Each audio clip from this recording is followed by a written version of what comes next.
Great art inspires us to look beyond ourselves, to experience the world through the prism of another life. Today, art and culture represent 2.8% of Canada's GDP, and each year social science research generates $12.4 billion in economic activity. C'est pourquoi Mitacs place les arts et les sciences humaines au cœur de l'innovation canadienne. Car c'est en abordant les défis avec l'empathie des artistes qu'on découvre des solutions à la fois créatives et constructives.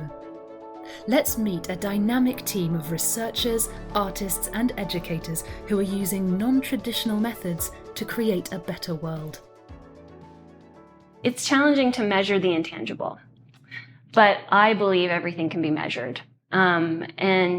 So the whole goal of this particular research initiative was to work with 5 research teams from 5 different academic institutions to, based on their particular interests, the researchers' interests, we wanted to set out and explore what a qualitative impact framework might look like so that we can start to create the yardsticks to understand how the arts might be impacting society when it comes to climate, when it comes to health and well-being, diversity and social inclusion, and Indigenous cultural knowledge. So the Research in Residence program, which has a subtitle of Art Civic Impact, has 5 key projects. One of them is from British Columbia, and that's Sydney Pickering, who is working on understanding the relationship that exists between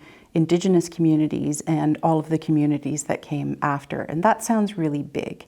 So the way in which Sydney and her team can look at that work is to think about what are the relationships that are built on the individual level and on the relationships between knowledge keepers and holders and the broader society. Coming in as a visual artist and being part of a research project, I think when I hear the word research, it's kind of a bit daunting, and I automatically think of its history with Indigenous people and how the history isn't that great, but how if we're given the opportunity to be part of the research sector and given the liberty to gather and connect with our communities the way we already do, that isn't in an extractive form. When we took on this project, it was because there's so few voices in terms of different approaches and different knowledge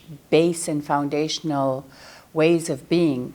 And so finding ways to share this knowledge through a group of incredibly creative people coming together really allowed us to start to rethink the way that we ourselves are framing things. I come from a design and research background, and so finding that kind of harmony between designerly ways of knowing and Indigenous ways of knowing, I think, took me some time to get there. And I think through talking to Connie, it was really about how can we use witnessing as a mode of research and thinking about data gathering not being extractive, but really having a purpose that supports the community beyond the project itself. And when I think about the arts, I think about even just growing up, how the arts was like an option and that you're not really taught the possibilities or encouraged to take on the arts as like an adult. And I tried to kind of steer away from it many times, but I've always kind of come back because it's a form of communication that sometimes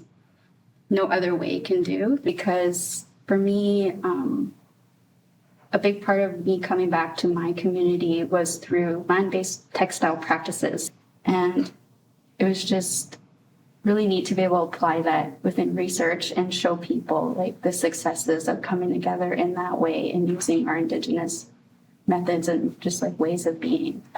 It's such an important part of what we can facilitate as Mitacs, whether that's bringing students in to work on projects in clean technology, in health, or in social innovation where there are very sort of direct community benefits and benefits directly accrued on communities of people.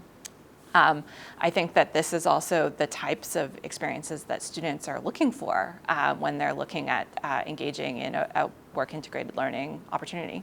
Research in the arts is so often really grounded in how can I sell more tickets? And as we try and lift our heads a little bit for a performance, we have to think about what does programming look like? And if we can think about, we think it's really important to present this kind of range of work in our society because that's who's in our community, or these are issues that it's really important for us to resolve. There's such a legacy of quantifiable, quote-unquote, scientific measurement that trying to introduce alternative ways takes a bit of time to build that kind of trust or belief.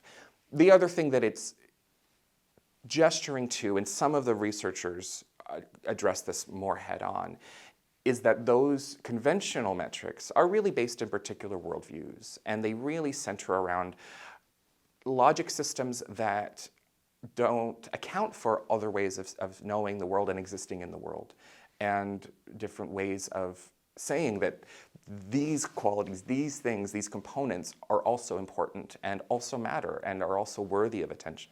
The Research in Residence Art Civic Impact initiative has been a playground of different players coming into this collaborative space, which has very much included arts funders. So the Ontario Trillium Foundation, the Canada Council for the Arts, Canadian Heritage, and the Toronto Arts Council, all coming to the table with an open mind that they need to be looking at the ways they impact the arts and assess the arts as well.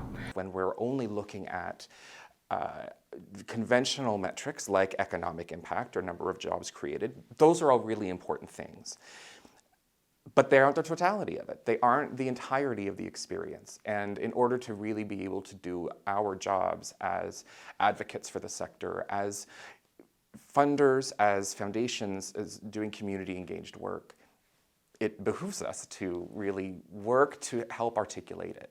Arts organizations are designed to spread ideas and spread impact. And from the start of this project, it's been very intentional about the design of spreading their findings within the ecosystem, within their partners.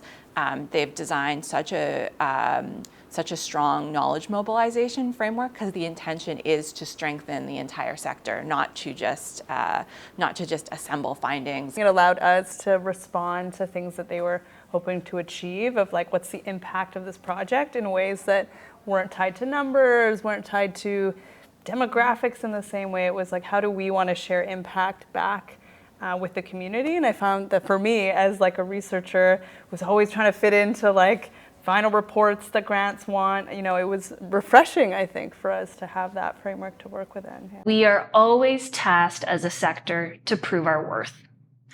I think that we need to get beyond that and just know that we are, just as so many other things that are considered public good within this civilization, that the arts deserve a position, I would say, even at the core of society, because there's so many tentacles that we get out there into the world and affect and impact in positive ways.